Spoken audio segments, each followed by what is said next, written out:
What is going on, everybody? Welcome back to the channel. Aftersound here, bringing you GLS content today. We also stream right here on this channel every Tuesday, Thursday, and Sunday morning, so come by and say hello. All right, guys, for those of you who are mainly just part of the GLS ecosystem and don't really follow the Splinterlands side, the price manipulation that happened a couple of days ago or over the weekend was actually addressed head-on in the town hall by Aggie, who is the CEO, founder and CEO of Steam Monsters, or with the company that owns both Splinterlands and GLX. So in case you missed it, or even if you just don't watch the town halls, I want to play a quick clip for you here, and then we'll jump into a little bit of analysis afterwards. And you know me, we're low tech here, so I'm just going to play it literally off my phone from last night's town hall. Thoughts about the price manipulation attack. Some people pump GLX over 300%. They get a 70% discount when burning GLX to get GLUSD. How will the team react if the same thing happens to SPL? So Splinterlands has much bigger liquidity pools, so it's substantial. I think that the GLS ecosystem is going to extend the time averaging that it does for that calculation. So you can't just do that for an hour. You have to do that for multiple hours.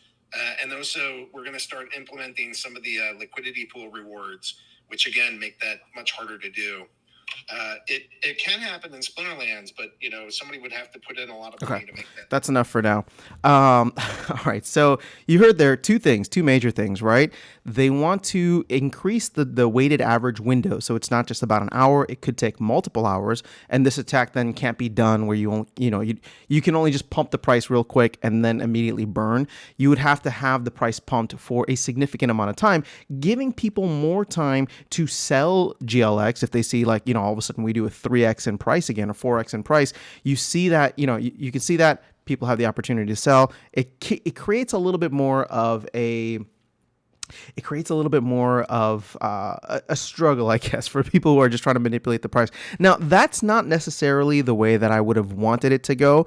The Aggie actually mentioned the crux of the problem, which we've talked about here, and I mentioned in that last video. The first thing he said is that there's just not much liquidity, right? So Splinterlands doesn't have that problem because Splinterlands has way more liquidity, and we're going to jump into that in a second. So the second thing he said is they are going to implement LP rewards probably sooner than what we were expecting. Now, I did a video on here a couple of weeks ago where Chatter had mentioned on Discord. Again, this is not on the roadmap. Actually, LPs weren't even on the roadmap, if you remember. But Chatter said that they were going to try to shoot for LPs sometime in Q3. And my thought was okay, well, they need to focus on getting the game out, and they've essentially punted LPs to that to Q3 or whenever the game is out and up and running. But obviously, price manipulation like this, the community's not too happy about it, understandably so.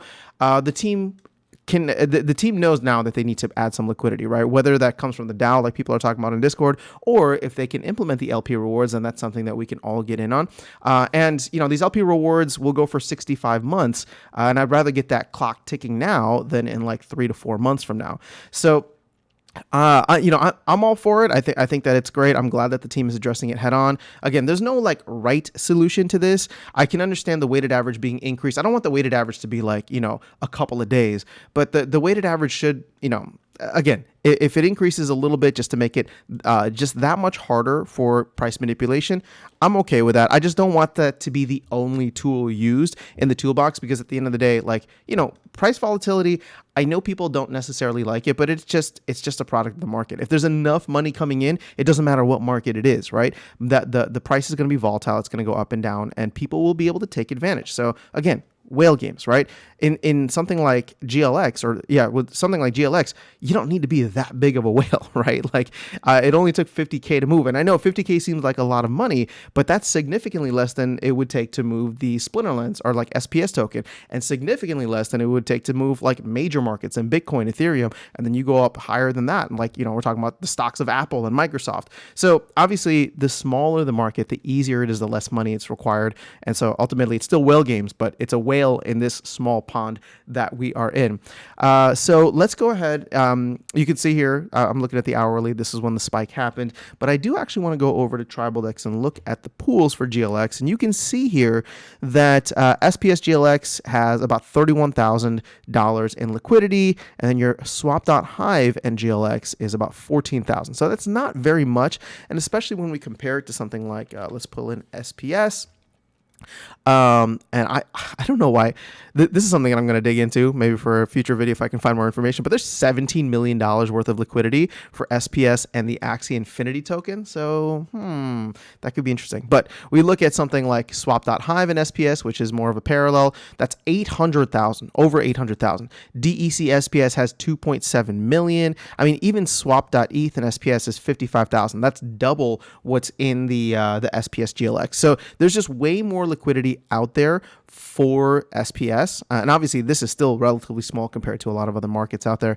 So at the end of the day, if you're worried about that, the same thing happening to SPS, it's not going to happen. And if you're worried about what's happening with GLX, hopefully that this is something that the team is taking action on. We are going to get a town hall on Friday, which I believe, again, I'm just guessing. I believe we're probably going to get more information on that if the team has already kind of talked it through and they've already kind of revealed, yes, LP rewards are something that we want to implement. We may not get a hard date on that, but we'll probably get a little bit more of an idea of when that will happen. So, changes are coming. I just want to keep you aware of that. Again, we don't have any specific details, but it is being addressed by the team. It's being looked at. And like I said, they talked about it in last night's Splinterlands Town Hall. So let me know your thoughts in the comments below. Curious to know how you think this action will impact things, if it will at all, if you're happy with it, if you're not happy with it. But overall, that is all I have for you guys in this video. Have an amazing rest of your day. I'll catch you all in the next one and see you around the game. Take care.